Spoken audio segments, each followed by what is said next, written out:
ট্রাম্পের নির্বাহী আদেশে অন্যান্য দেশের মতো বাংলাদেশেও মার্কিন সহায়তা স্থগিত করা হয়েছে।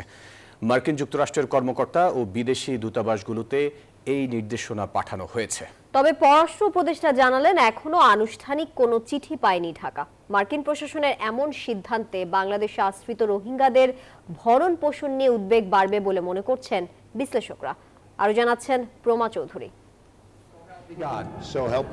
ক্ষমতায় এসেই একের পর এক বিতর্কিত সিদ্ধান্ত নিচ্ছেন ডোনাল্ড ট্রাম্প। যুক্তরাষ্ট্রের বিদেশি সহায়তা কার্যক্রম স্থগিত করে 90 দিন পর্যালোচনা করার সিদ্ধান্তে বাংলাদেশের এর প্রভাব নিয়ে সৃষ্টি হয়েছে শঙ্কা। ইতিমধ্যে বাংলাদেশের সহযোগিতা কার্যক্রম স্থগিত করেছে যুক্তরাষ্ট্রের আন্তর্জাতিক উন্নয়ন সংস্থাও।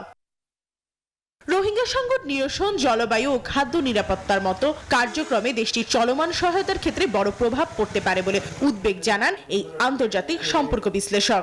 মুশকিলটা হবে যেটা যে বাংলাদেশে একটা বড় রোহিঙ্গা পপুলেশন আছে, সুতরাং সেই জায়গাতে আমাদের একটা বিষয় আছে এবং মার্কিন যুক্তরাষ্ট্র বাংলাদেশের অনেকগুলি খাতে সহায়তা করে থাকে, যেমন আপনার এগ্রিকালচার বলেন, পানি, urban climate and so on. সেই জায়গাতে আমার মনে হয় এক ধরনের ঘাটতির সৃষ্টি হতে পারে।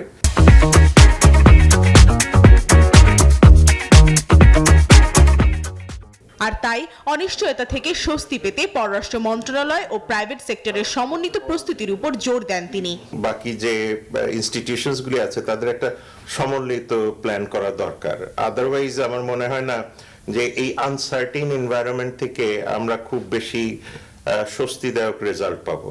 যুক্তরাষ্ট্র নিজস্ব সকল স্বার্থ বিবেচনা করেই 90 দিন পর্যালোচনার পরে এই সহায়তা কার্যক্রম আবার চালু করবে বলে মনে করছেন অর্থনীতিবিদ এম মাসুর রিয়াজ। ট্রাম্পের যে বিজনেস প্রায়োরিটিস গুলো আছে সেগুলোর জন্য নেগোসিয়েশন রুম তৈরি করতে পারে এবং ওভারঅল আমেরিকা ফার্স্ট গ্লোবালি এবং ইন্টারনালি সেটার সাথে অ্যালাইন করে এই সাহায্যগুলোকে রিপারপাস করতে পারে। প্রতিক্রিয়ায় পররাষ্ট্র উপদেষ্টা তৌহিদ হোসেন বলেন, বৈশ্বিক এই সিদ্ধান্তে 3 মাসের জন্য অর্থ সহায়তা কমলেও স্থগিতাদেশ নিয়ে উদ্বিগ্ন হওয়ার কোনো কারণ নেই। 90 দিনের জন্য তারা বন্ধ রাখছে, এটা মোটামুটি কিন্তু প্রত্যাশিত ছিল। উনি কিন্তু নির্বাচনের আগে থেকে বলছিলেন যে উনি এগুলি বিবেচনা করবেন, নতুন করে দেখবেন। এটা ধরে নেওয়া যায় যে এটা এই ধরনের ফান্ডিং কমবে, এটা তো সবাই আশঙ্কা করছে। উন্নয়ন প্রকল্পে সহায়তা কমলেও আগামীতে তা অব্যাহত থাকবে বলে মনে করছেন পররাষ্ট্র উপদেষ্টা। যে কোনো পরিস্থিতি সৃষ্টি হবে যখন, তখন সেটা আমাদেরকে মোটর জীবন নিয়ে বের করে নিতে হবে। প্রমা চৌধুরী, নিউজ 24, ঢাকা।